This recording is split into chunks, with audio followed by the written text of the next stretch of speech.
The outside world is an intimidating place when you've been confined to your bedroom, staring at your featureless ceiling for 18 months. The most mundane of experiences that everyone is familiar with are overwhelming to you. Things like driving a car, enduring landscape season, or being hunted by a pack of rabid coyotes. Good boy. But none of these are as frightening as the subject of this episode: talking to women. I'm Jason Herderick. Last week, we looked at my backstory.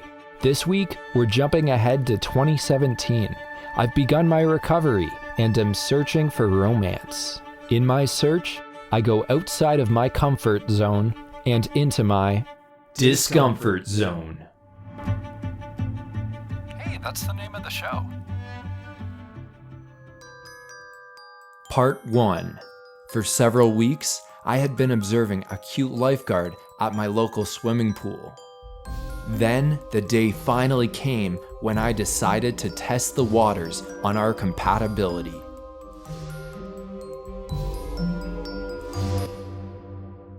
I recorded the first half of this show earlier this year, and my voice has changed a lot since then. This is definitely still me though. Alright, enjoy. There was a cute lifeguard at the pool that I've been going to, and after 40 minutes of being in the pool, I was pretty cold, pretty tired, got about 5 hours of sleep last night, but I was like, no, Jason, you're doing this. I don't care. This might go terribly, but you're doing it. So I walk up to her and I say, hey, can I tell you a secret? And she says, what's that? I say, I used to be addicted to soap, but now I'm clean. Which I thought was a very clever pun, but she didn't get the pun, and I was already shivering, and then I started to worry about that I was shivering, and I was coming off as anxious, which just makes everything 10 times worse. And it just sort of ended in this very awkward, I was like, oh, you don't get the pun, too bad. And just walked away. Felt absolutely terrible about it, but I gotta remind myself that getting yourself outside of your comfort zone doesn't always result in this magical image that you have of best case scenario. Sometimes it's going to go terribly, and that's just part of the process. I guess I'm a little bit proud of myself for holding myself to it. I'm kind of concerned to go back to that pool now because I'm afraid I'm gonna run into her and just be a bumbling idiot all over again. I don't know how I'm gonna work around that. But yeah, I'm a little bit proud of myself because I did what I set out to do. Is it love? I don't know, I never felt it. But can it be? I don't know, can't comprehend it. So I was feeling a little bit vulnerable when I recorded that last monologue, but I've had some time to reflect on things. So let me just recap what went down. I walk up to the lifeguard. I'm as smooth as a smoothie, and I drop a very witty joke. And she just stands there, confused. She doesn't recognize the hilarious pun staring her right in the face. And then I leave the conversation feeling like I'm the awkward one. This was clearly her fault. A student can't ace a math test if the person grading him has never seen numbers before. A conversation between two people is doomed from the start if they don't speak the same language. I speak the language of puns, and she doesn't. So yeah, I blame her. And her, what's the word I'm looking for? Slow-wittedness.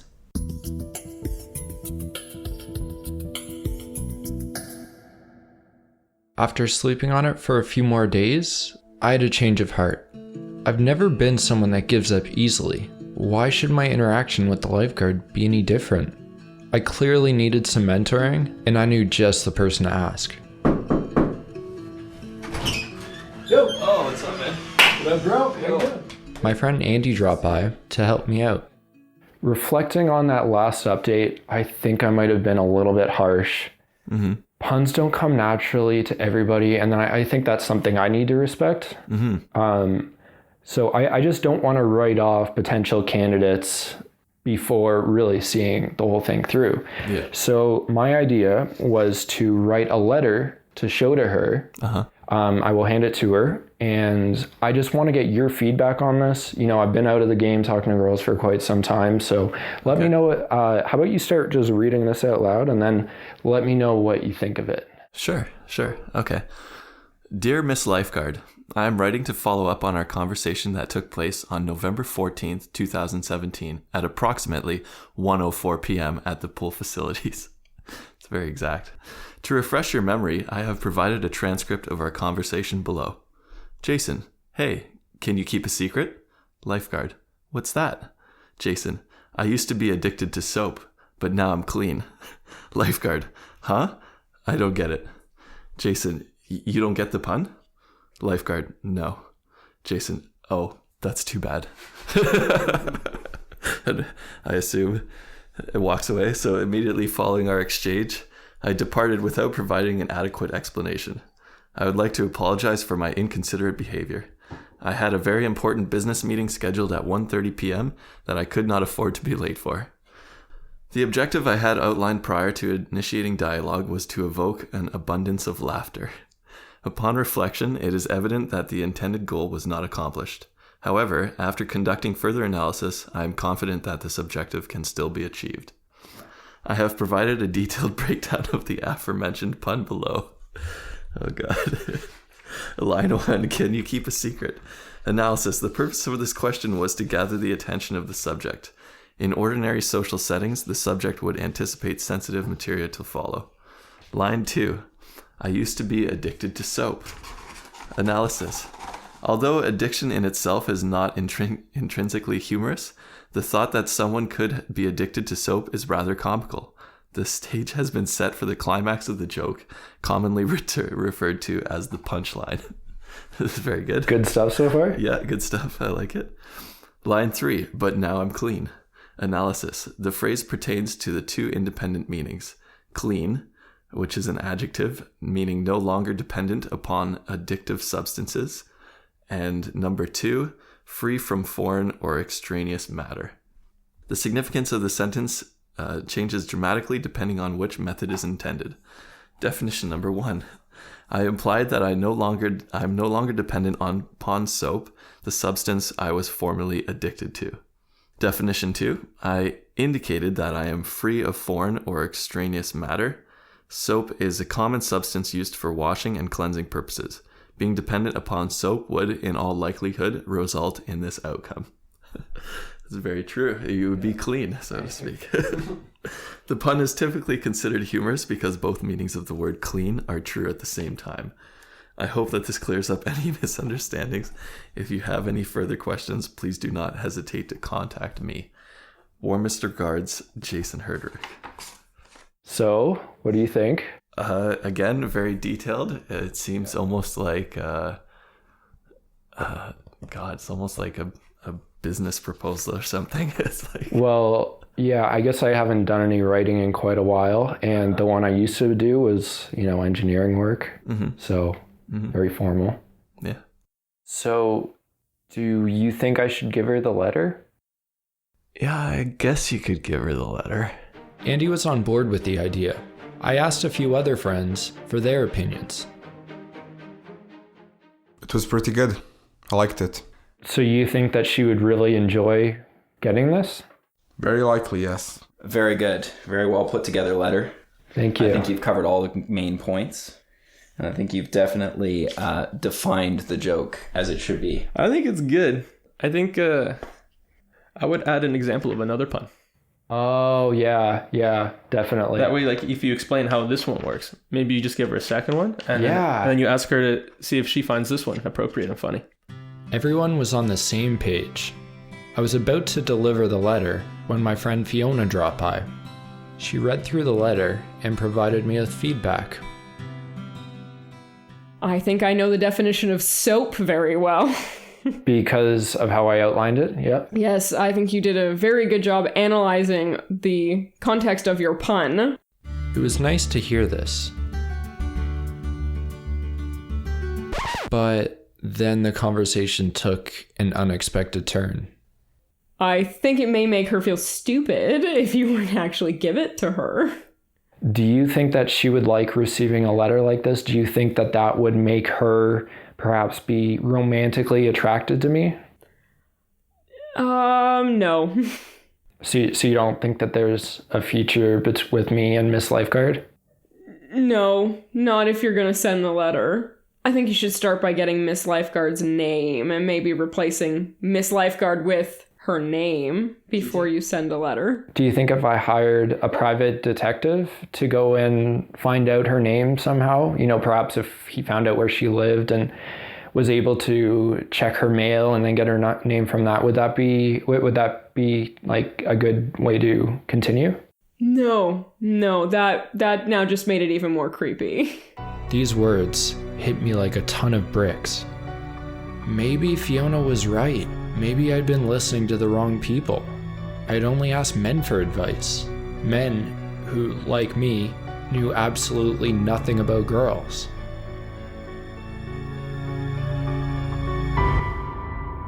My sister has been a girl for almost 30 years, so I asked for her input. Okay, I feel like she's gonna call the police if she gets this from you. Are you sure? I feel like you're taking it too far. I thought that I was under the impression that girls like it when you're persistent.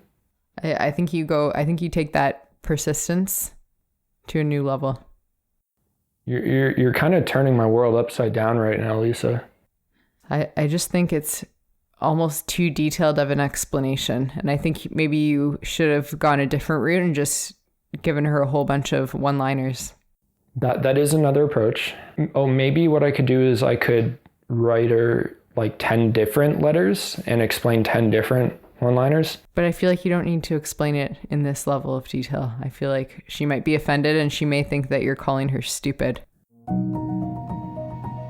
I wasn't anticipating this type of response. I'm sorry. I think we have to set up your online dating profile again. Back to the drawing board. Yeah. Back to Tinder. Back to Tinder.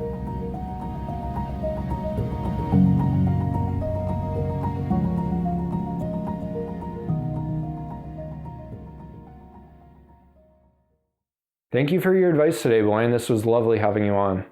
Thank you for being here. Thank me for being here? This is my house. Of course I'm here.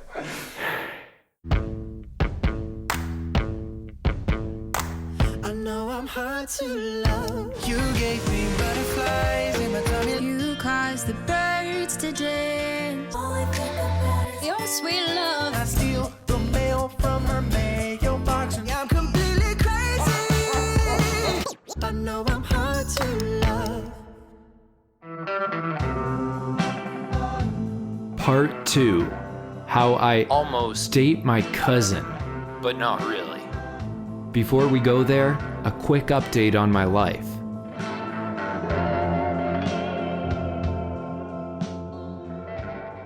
I'm recording this on June 17th, 2018. Just over a year ago, my health was at its worst. I was in excruciating pain every day. I was so weak that just simply getting out of bed would leave me out of breath. My mom and dad began spoon feeding me when I became unable to do so myself. I couldn't sit, couldn't chew solid foods, I couldn't talk louder than a whisper. I was confined to the top floor of my parents' house. This energetic, poetic person that I used to be was no more. It's a fading memory. Hey, that rhymes. This energetic, poetic person that I used to be is no more. It's a fading memory. I should be a rapper. Life was really, really shitty, to put it lightly. Then, around this time last year, things began to turn around. I got a new medical team. We made some adjustments to my medication. I gradually introduced exercise. One week, I would walk back and forth in my upstairs hallway 100 times per day. The next week, 110 times per day. A month later, I went for my first walk outdoors in over 2 years. 4 months after that, I'm going on 30-minute walks around the neighborhood, and I'm walking at a local swimming pool 3 times per week. On one of those occasions, I tried to strike up a conversation with a lifeguard, which you guys heard how that went. Since then, things have only gotten better. I've added Tai Chi and swimming to my routine. I can tolerate sitting for brief periods. I've started driving, cooking, and gaining back my independence. I still battle with chronic pain, fatigue, and insomnia on a daily basis, but it's much more manageable now. With all of these changes, I decided that it was time to throw myself headfirst into the online dating world. I downloaded 4 different dating apps, sent out hundreds of messages, got a bunch of phone numbers, set up some coffee dates, and got stood up. A lot. Alright, I bailed on 1 or 2 as well, but I had a legitimate excuse. I was watching Rick and Morty. Now, when it came time to actually go on a date, I was having some anxiety. Okay, that's a bit of an understatement. I was freaking out. I was terrified that I'd have another panic attack, like the one I had while talking to the lifeguard. On top of that, I didn't know how to bring up my health situation without scaring everyone off. I am a 28-year-old suffering from chronic pain. I live with my parents, and I have no financial security. That's not the type of guy that every woman dreams about meeting. The incessant worries I had were all for nothing though. After a couple of dates that went okay, I met someone and we connected right away. During our first date, I opened up to her about how nervous I was, and she responded with a sigh of relief like, "Yes, I'm not the only one." She even felt comfortable enough around me to make fun of my appearance. I would have been insulted, but in her defense, I was wearing a winter coat with super bright neon green sunglasses and 2 left-handed leather gloves. I could really use a fashion supervisor. On our first date, we sat by the waterfront and just talked for hours. We talked about what it was like growing up with older siblings, our journeys through adulthood, and the disappointing reality of being a Toronto sports fan. At one point, she interrupted me mid-sentence because she was wondering if a man standing on the other side of the park was a statue or a human. So we just stared at him for a couple of minutes, until he eventually moved. We have been in a happy relationship for months now. We go on hikes together, cook together, and just really enjoy each other's presence, regardless of what we're doing. My girlfriend is attractive, funny, and thoughtful. She sees past my illness and really just values me as a person. I've been dating my girlfriend for about a month at the time. She's telling her mom about me and mentions my last name. Her mom's like, "Huh, Herderick." How did her mom recognize my last name, you ask? Well, you are not going to believe the answer to that question. Our moms were really close friends back in the 70s. What? Okay, that's pretty cool. But how did they become friends? Well, what comes next is going to blow your mind. Before my mom met my dad, she nearly got married to my girlfriend's uncle.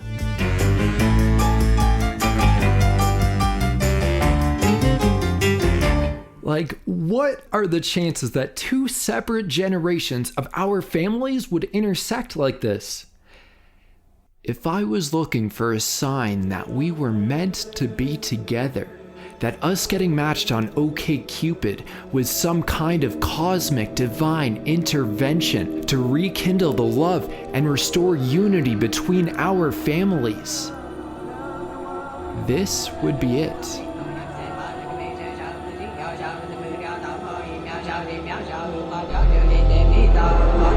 But I'm not superstitious. And it turns out that she was a psychopath. She stalked me and took locks of my hair while I was asleep, so I dumped her. Just kidding. Back to my relationship. Everything seemed like it was going great up until this past Wednesday. We were out for a walk after dinner and she broke up with me. She said that we're at different stages of our life and she wants to start a family soon and wants to be with someone that can provide her with financial stability. My situation has too much uncertainty. When she broke up with me, which was 5 days ago, I was feeling a lot of different emotions. At first, I was really feeling a lot of anger because I had started this conversation up about a month ago.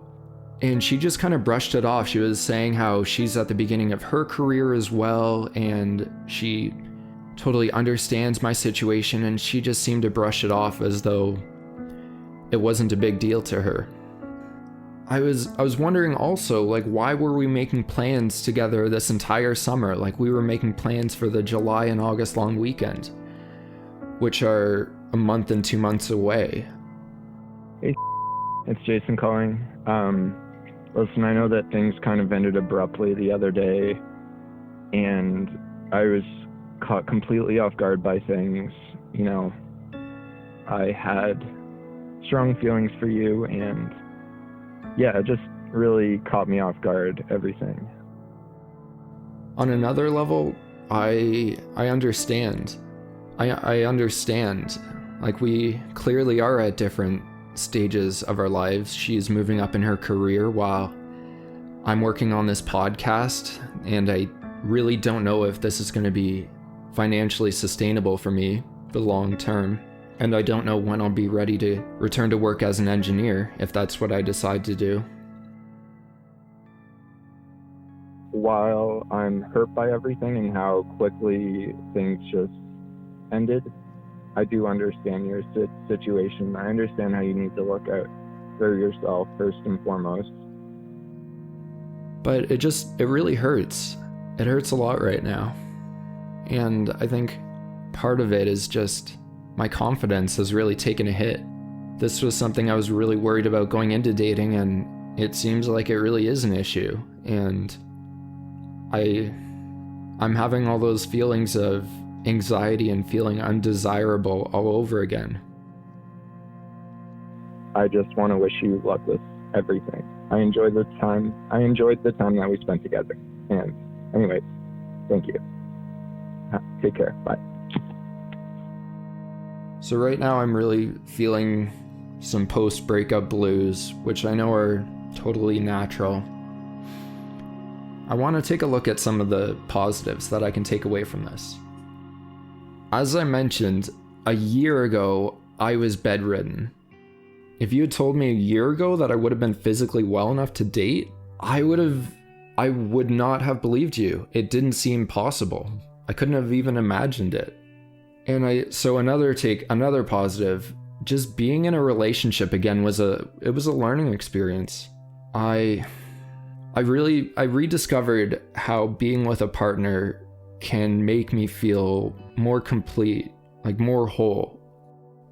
Now, while we had a great relationship, there was always this lingering question in my mind. Did I like her because we had a strong connection, or because someone was there for me for the first time in 4 years? Now I've got a chance to answer that question. I have not wasted any time. The day after she broke up with me, I just went and downloaded the same dating apps I'd used before. This time around, I'm going to try to start a conversation on what we're both looking for earlier on. Not the first or second date, but maybe around the fourth or the fifth. I don't know if these dating apps are the solution I need. Maybe I'll meet the woman of my dreams the old-fashioned way. Perhaps I've already met her and she's waiting for me to make the next move. The truth is that I'll never find out if I don't put myself out there.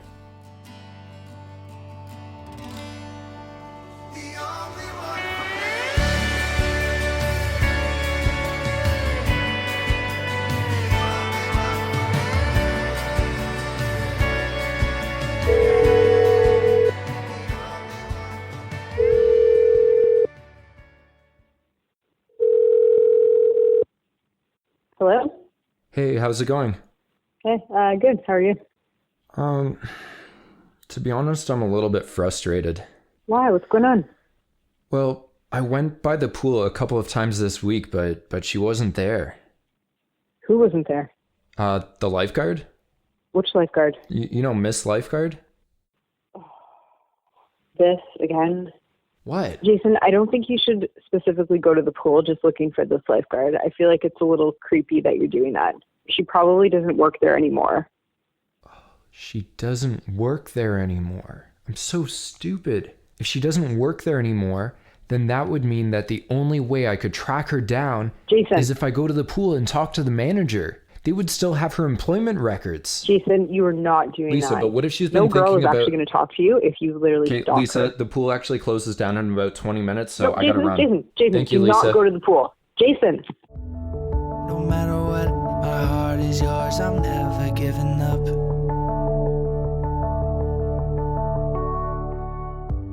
Thank you for listening. This show was hosted and produced by myself, Jason Herderick, with help from Justin Meriden. Dan Samosh is our external consultant. A special thanks to all of my guests, Andy, Boyan, Evan, Yvonne, Fiona, and my sister Lisa, for being here. This podcast uses many sounds from Freesound. You can see the full list in the show notes at discomfort.fm. Next episode, I sit down with Lisa for a one-on-one conversation about my illness, how it brought us closer together, and our use of humor as a coping mechanism. If you like the show, tell your friends about it and make sure you hit that subscribe button. You can also rate and leave a review on Apple Podcasts or wherever you listened. If you'd like to get in touch with me, my handle on social media is DZonePodcast. Until next time, take care.